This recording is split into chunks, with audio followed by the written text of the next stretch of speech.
And now to the world of music. Well, J-pop has made a place for itself in the worldwide music scene, but a group of 3 young girls are blazing a different trail. They combine sweet lyrics and cute dancing with the intense sounds of hard rock. NHK Rosemary Yanaka caught up with the globe-trotting princesses of Baby Metal.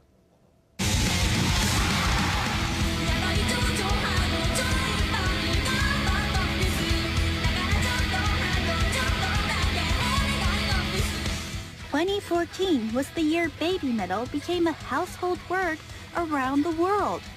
The trio's first London shows sold out in a flash, thanks to the growing international buzz. The group's first world tour involved 25 shows in 10 countries.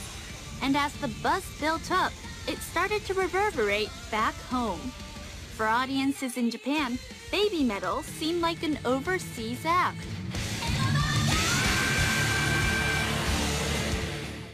最初は全然思ってなくて、本当に1年前に海外のツアーを初めてやらさせてもらったんですけど、それを聞いた時も本当に信じられなくて、すごい遠い存在だと思っていたものだったので、なので実際海外行った時に本当に私たちのことをこんな遠いところで待ってくださってる方がいるんだなって思ってすごく嬉しかったですね。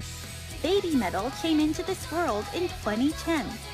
They came bounding onto stage, dressed in gothic corsets and frilly miniskirts, singing cute lyrics to heavy metal riffs.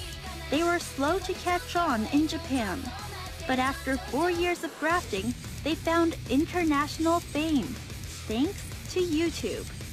Their Gimme Chocolate video went viral. It clocked up more than 28 million views to date. The Sonyasphere Festival in the UK was their chance to prove they were the real deal. The girls shared the bill with some heavy metal legends, including Iron Maiden and Metallica. Baby Metal won over the skeptics, with top-class musicians grinding the riffs as lead vocalist Sue Metal strutted and sang the infectious melodies.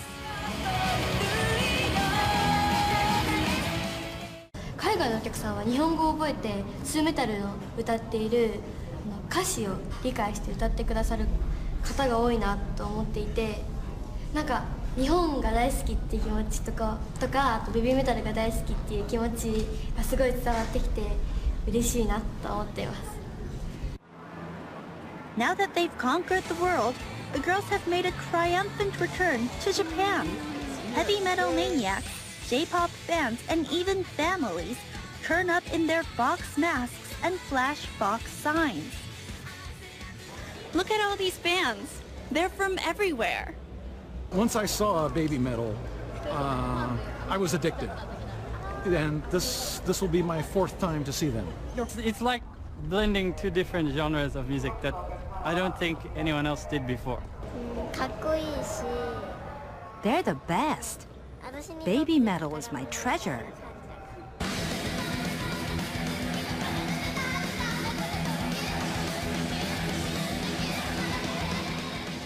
The homecoming was a sellout. 25,000 fans, the band's biggest turnout to date. And they've announced their first Japan tour, 10 shows in 6 cities, including arena gigs in Yokohama. The girls are forging a golden reputation out of metal.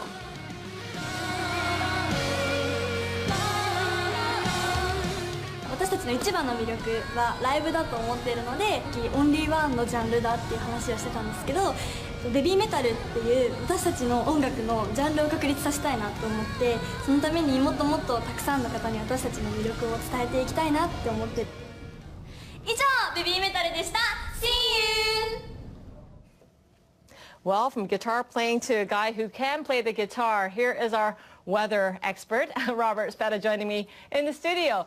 Well, anyway, let's talk about the Tokyo weekend. It was hot, a bit muggy, but great outdoor activity day yesterday. Yes, even myself, I did end up venturing out there. Left the guitar at home, but yeah, it was pretty decent this past weekend. It was. You know, I went swimming, but how will things look the rest of the week here? Well, what we're going to be looking at as we go ahead through the next several days is actually a little change in the weather pattern. And I know that out here on Monday, if you are in Japan, we're going to be looking at some sunny skies as we look overhead. And really the main reason for this is a high pressure area, and it has suspended the rainy season for the time being. But what we have going on is still some afternoon thunderstorms starting to flare up there into southern portions of Kyushu. And I think that's going to be bringing in the next wave of moisture out here. And already heavy rainfall warnings have been put in place and around the Amami Islands as well. You're seeing those thunderstorms out here on your Monday, and that's all going to shift north as we go ahead through Tuesday into Wednesday as well. Still looking at dry conditions even over towards the Korean Peninsula as well. Do want to mention that, continuing to see the drought there. But where the big topic is here into western and eastern portions of China. We're still looking at some heavy rain showers out here, and this is going to be a big problem because you've already been seeing reports of flooding, especially here into western China, there in the Sichuan province. The rainy season has just been continuing to linger. And let's go to some video we have, because this gives you just an absolutely amazing image here of one of the worst flooding in 17 years. And this bridge right here, you can see just completely inundated, and actually residents here are saying that took place over the course of an hour. It just rose immediately right up. Cars being washed away, motorcycles being washed away, and unfortunately many homes and businesses. Just an absolutely devastating impact for people's livelihoods out here. And one of the big things we talk about with the rainy season is the fact that it's supposed to move farther here towards the north, and it's really been lingering behind schedule. So we've been seeing flooding really just been taking place, and it's not just a problem here into, well, central and western China, but even over there towards the east into Kyushu. The rainy season should be over there by now, and it's still in place, and we're still looking at the threat of more rainfall. Talking about the rainy season, let's take a look at India as well. The southwest monsoon ahead of schedule here, actually. I know it started a little bit late, but we had a couple low pressure areas that kind of kicked it off farther here towards the northwest. So they're into Pakistan, just along the border of India. June 26th, official start of the rainy season there. This is fantastic news because we're seeing some winds come in, some cloud cover. It's cooling things down. Unfortunately, it's not quite there just yet for some of the major cities. As you see here on Monday, some areas still looking at 46 to 42 degrees by Monday and the Tuesday. One thing you want to take away from this, though, is look at that. Look, some windy conditions there as we go ahead through Wednesday. That's kind of indicating to us that we're starting to see the southwest monsoon kick in. We got to get the cloud cover first, though. Now, as we look over towards the Americas, talking about the North American monsoon out here, and that's because we have this thermal high really building. You're going to see some scattered showers across parts of the southwestern U.S. Good news, that drops the temperature down for some of you. Some severe weather back here towards the east there in Chicago. Fantastic news because we're seeing some winds come in, some cloud cover. It's cooling things down. Unfortunately, it's not quite there just yet for some of the major cities. As you see here on Monday, some areas still looking at 46 to 42 degrees by Monday and the Tuesday. One thing you want to take away from this, though, is look at that. Look, some windy conditions there as we